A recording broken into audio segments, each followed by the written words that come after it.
Little Wildrose. Once upon a time, the things in this story happened, and if they had not happened, then the story would never have been told. But that was the time when wolves and lambs lay peacefully together in one stall, and shepherds dined on grassy banks with kings and queens.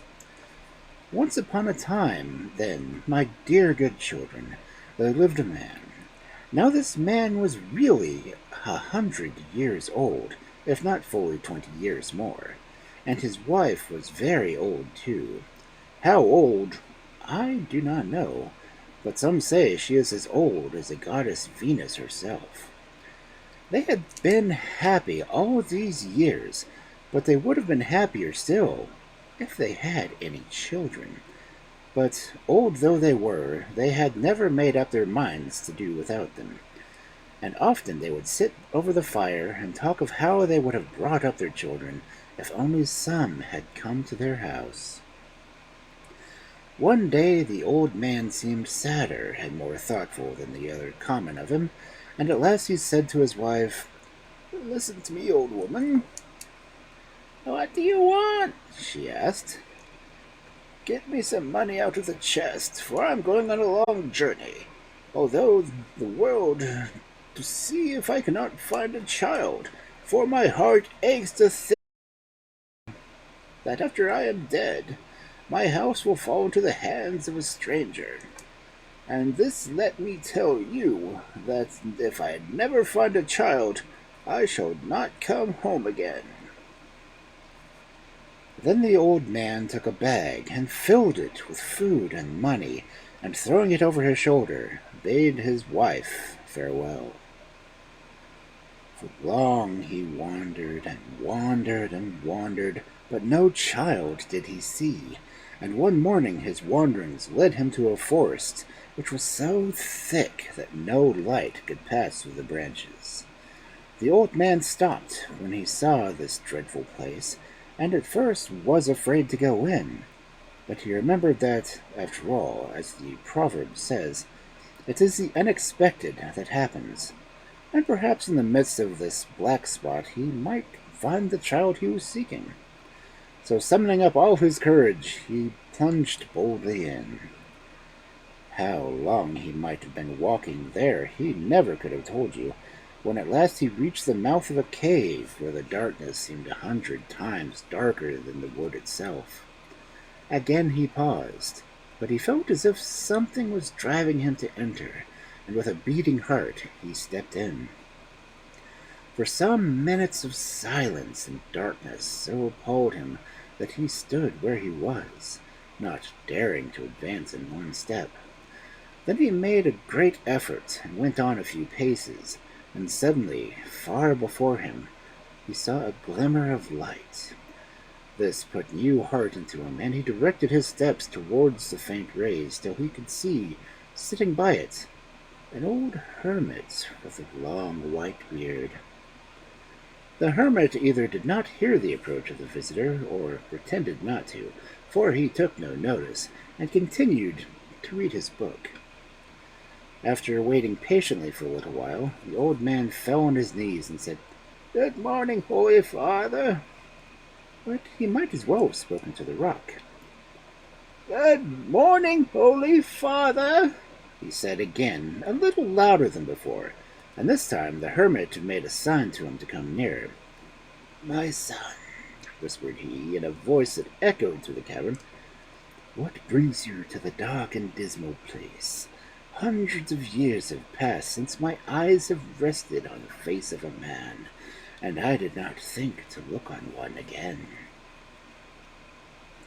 "My misery brought me here," replied the old man. "I have no child, and all our lives my wife and I have longed for one. So I left my home and went out into the world, hoping that somewhere I might find what I was seeking." Then the hermit picked up an apple from the ground and gave it to him, saying, "Eat half of this apple and give the rest to your wife, and cease wandering through the world."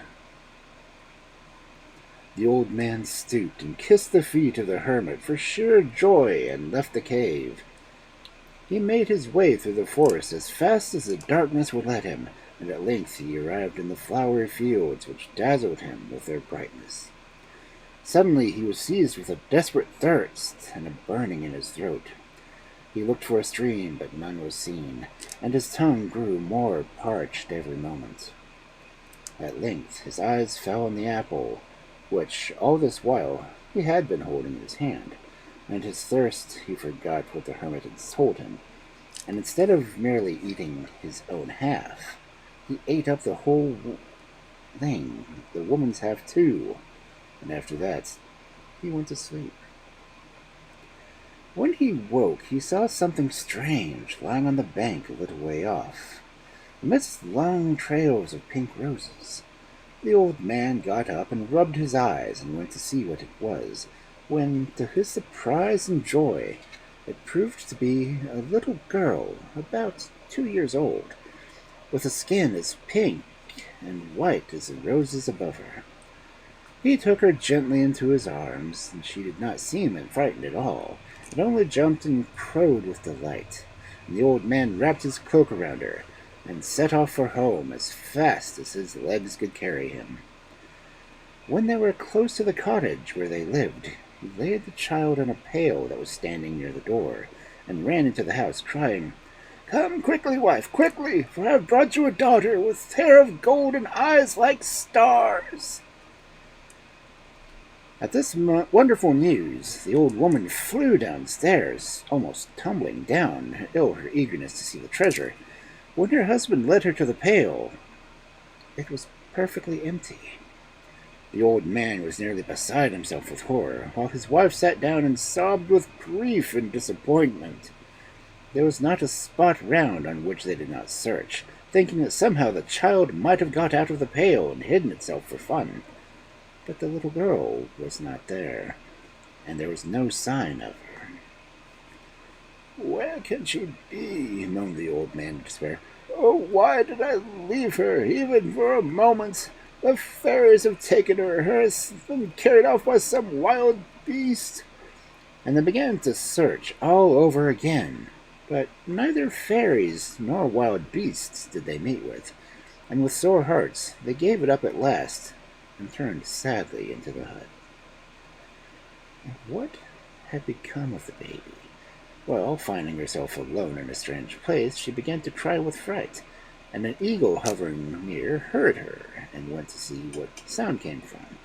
When he beheld the fat pink and white creature, he thought of his hungry little ones at home, and swooping down he caught her up in his claws, and was soon flying with her over the tops of the trees.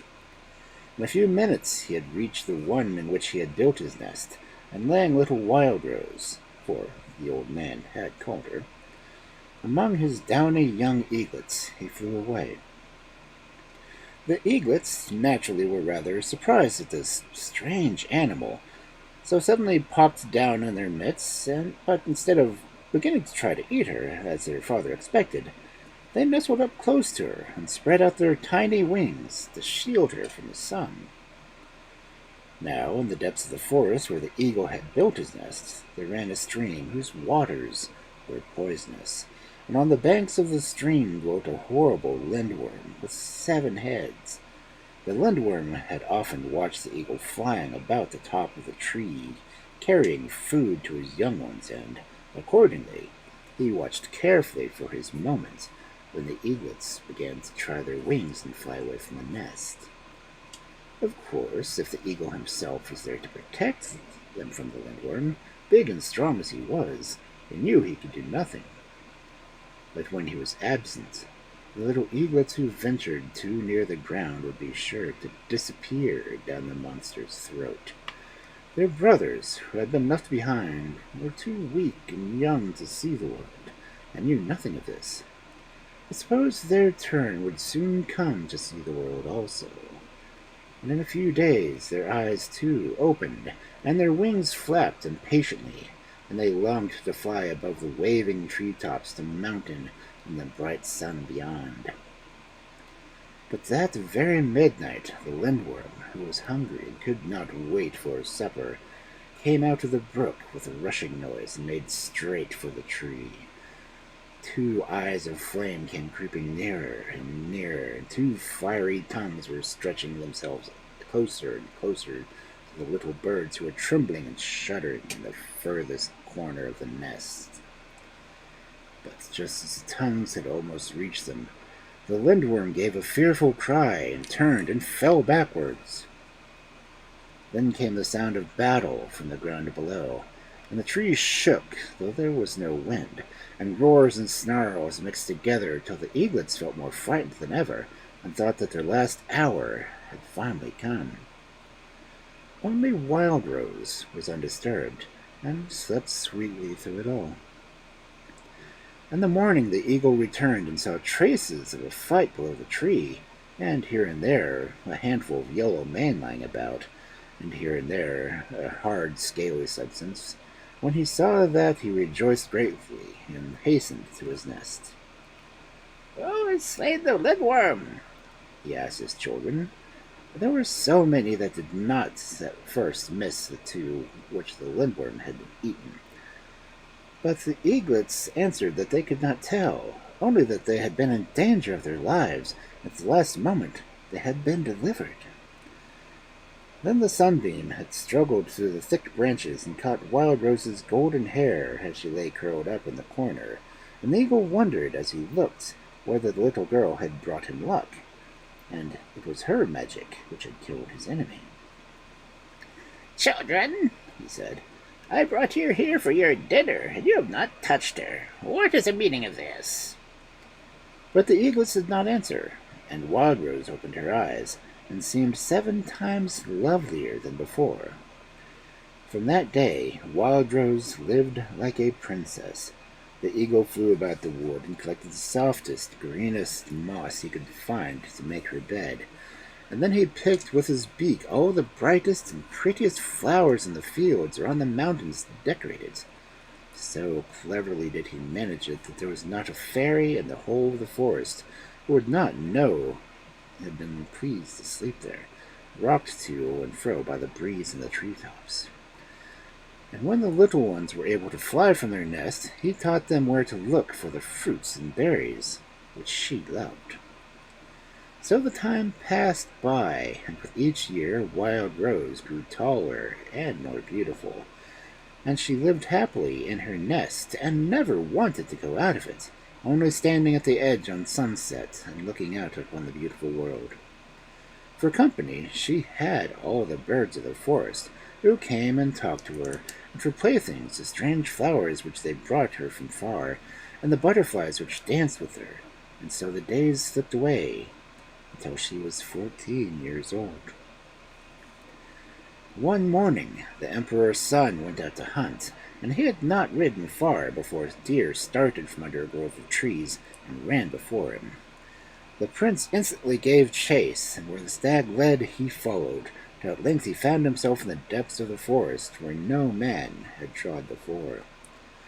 The trees were so thick and the woods so dark that he paused for a moment and listened, straining his ears to catch some sound to break a silence which almost frightened him.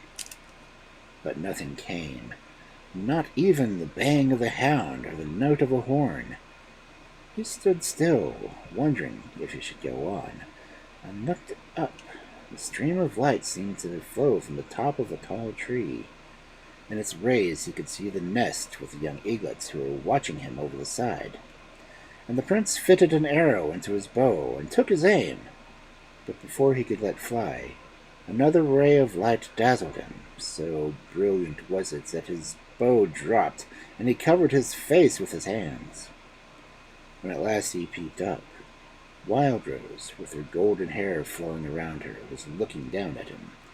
And this was the first time she had ever seen a man. "Can you tell me? Can I reach you?" he cried out. But Wildrose smiled and shook her head and sat down quietly. The prince saw that it was no use, and turned and made his way out of the forest. But he might as well have stayed there, for any good he was to his father, so full was his heart of longing for Wildrose. Twice he returned to the forest in hopes of finding her, but this time fortune failed him, and he went home as sad as ever. At length the emperor, who could not think what caused this change, sent for his son and asked him what was the matter. Then the prince confessed that the image of Wildrose filled his soul, and that he would never be happy without her. At first the emperor felt rather disturbed. He doubted whether a girl from the treetop would make a good empress, but he loved his son so much that he promised to do all he could to find her.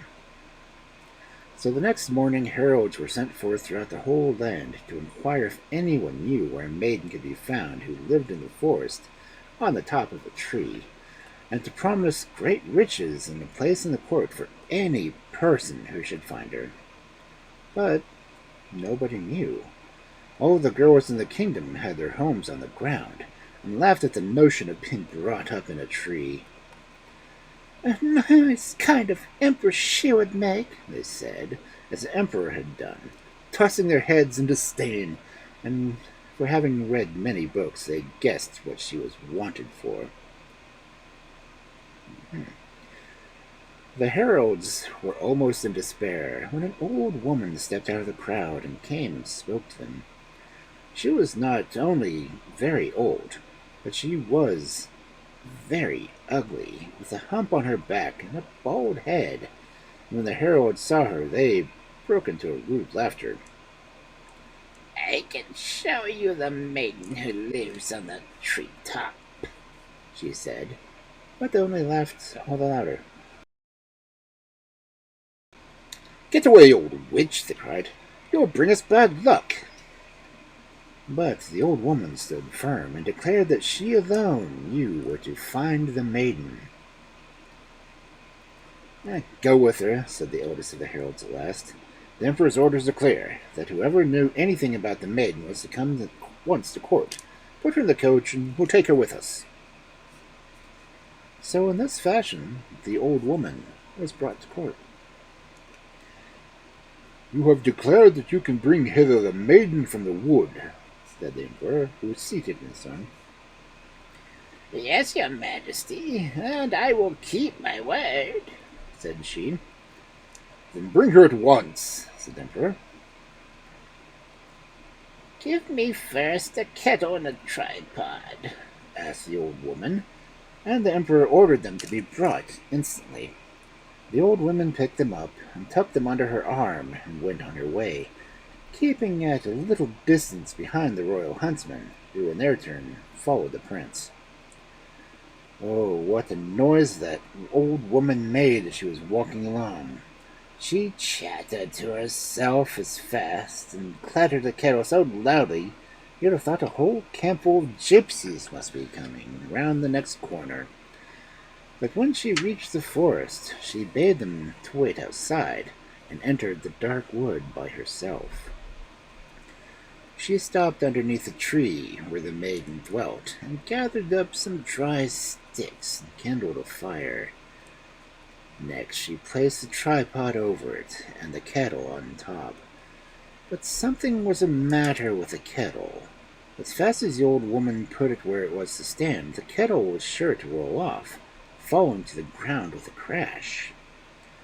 It really seemed bewitched. No one knows what might have happened if Wildrose, who had been all the time peeping out of her nest, had not lost patience with the old woman's stupidity and called out, "The tripod won't stand on the hill. You must move it." "But where am I to move it to, my child?" asked the old woman, looking up at the nest, and at the same moment trying to steady the kettle with one hand and the tripod with the other. "Didn't I tell you it was no good doing that?" said Wildrose, more impatiently than ever. "Make a fire near the tree and hang the kettle from one of the branches." The old woman took the kettle and hung it on a little twig, which broke at once, and the kettle fell to the ground. "If you would only show me how to do it, perhaps I should understand," said she. Quick as a thought, the maiden slid down the smooth trunk of the tree and stood beside the stupid old woman, to teach her how things ought to be done. But in an instant the old woman had caught the girl and swung her over her shoulder and was running fast as she could to the edge of the forest, where she had left the prince. When he saw them coming, he rushed eagerly to meet them, and took the maiden in his arms and kissed her tenderly before them all. Then a golden dress was put on her, and pearls were twined in her hair, and she took her seat in the emperor's carriage, which was drawn by 6 of the whitest horses in the world, and they carried her, without stopping to draw breath, to the gates of the palace. And in 3 days the wedding was celebrated, and the wedding feast was held, and everyone who saw the bride declared that if anybody wanted a perfect wife, they must go seek her on top of a tree.